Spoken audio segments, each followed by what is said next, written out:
হঠাৎ দেখলে যে কারো মনে হবে বড় আকারের ধনিয়া গাছ। চিকন সবুজ পাতার ফাঁকে ছোট ছোট সাদা ফুলে আকর্ষণীয় দেখায় গাছগুলোকে। তবে এই সবুজের মাঝেই যে বিষ লুকিয়ে তা কারোর জানা নেই। বিষাক্ত এই উদ্ভিদের নাম পার্থেনিয়াম।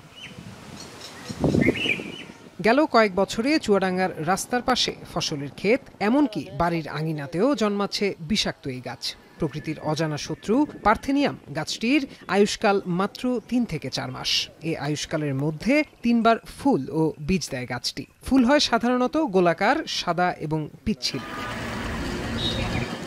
কোনো রকম যত্ন ছাড়াই বেড়ে ওঠে পার্থেনিয়াম। প্রতিকূল পরিবেশে বেঁচে থাকার বিশেষ সক্ষমতাও রয়েছে এর। বিষাক্ত পার্থেনিয়াম বেশি নজরে পড়ে জেলার সীমান্তবর্তী অঞ্চলের রাস্তার দুধারে। তবে স্থানীয় কৃষক বা সাধারণ মানুষ কারোরই ধারণা নেই এই গাছের ক্ষতিকর দিক সম্পর্কে।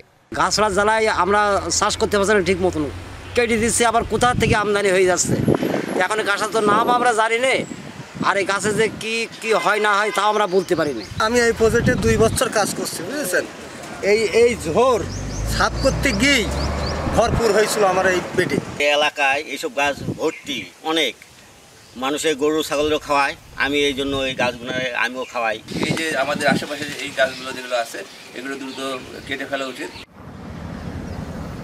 কৃষি জমিতে পার্থেনিয়াম যে কোনো ধরনের ফসলের প্রায় 40% উৎপাদন কমিয়ে দিতে সক্ষম। এটি সবচেয়ে বেশি আক্রমণ করে আমের বাগান, আখ, কলা, হলুদ, করলা, শিমের ক্ষেতে। এমনকি এই বিষাক্ত গাছ গবাদি পশুর গায়ে লাগলে তীব্র জ্বর, বদহজম সহ নানা রোগে আক্রান্ত হওয়ার সম্ভাবনাও থাকে।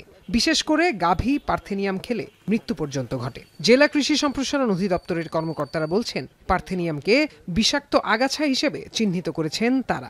কৃষি মন্ত্রণালয় বিষয়ে অবহিত আছে। তা আমরা মনে করি যে এই যে পার্থেনিয়াম আগাছা, এর ক্ষতিকর দিক, মানব শরীরে এর প্রভাব এবং আমাদের ফসলের ক্ষেতের বিরূপ প্রভাব, এটি সম্পর্কে গবেষণা হবে। পার্থেনিয়াম একটি বিষাক্ত উদ্ভিদ এবং এটা মূলত আমাদের দেশের উদ্ভিদ না, এটা বাইরে থেকে আমাদের দেশে এসেছে। খামারিদের আমরা বিভিন্নভাবে এই উদ্ভিদের নেগেটিভ ইম্প্যাক্ট সম্বন্ধে জানানোর চেষ্টা করছি এবং তাদেরকে বিভিন্নভাবে সচেতন করছি। চিকিৎসকরা বলছেন, সাইলেন্ট কিলার খ্যাত বিষাক্ত পার্থেনিয়াম শ্বাস প্রশ্বাসের মাধ্যমে ফুসফুসে পৌঁছাতে পারে, যা থেকে হতে পারে শ্বাসকষ্ট, চর্মরোগ থেকে শুরু করে মরণব্যাধি, ক্যান্সারও। বিষাক্ত এই আগাছার বিস্তার রোধে এখনই পদক্ষেপ নেওয়ার পরামর্শ বিশেষজ্ঞদের। এটা যদি মানুষের শরীরের কন্টাক্টে আসে, ডার্মাটাইটিস হতে পারে, মানে স্কিন ডিজিজ, তারপরে রেসপিরেটরি প্রবলেম হতে পারে। তাছাড়াও আমাদের যে ডোমেস্টিক যে ক্যাটলগুলো আছে বা ডোমেস্টিক অ্যানিমালগুলো আছে, তাদেরও কিন্তু এটা দিয়ে কিন্তু ডার্মাটাইটিস হয়। এর পাতা বা ফল বা বীজ এগুলো খুব বিষাক্ত। তবে যদি এটা টমেটো, বেগুন, এই সমস্ত জমি বা আখের ক্ষেতে এগুলো যদি পড়ে, তাহলে এগুলো প্রচুর পরিমাণে জন্ম হবে। এগুলো যদি যখন বাতাসের মাধ্যমে বেশিরভাগে বাহিত হবে, তখন মানুষের প্রশ্বাস বা নিঃশ্বাসের মাধ্যমে চলে যাবে দেহের মধ্যে, এবং এক ধরনের পার্থেনিন, এক ধরনের বিষাক্ত পদার্থ দেহের মধ্যে তৈরি হবে।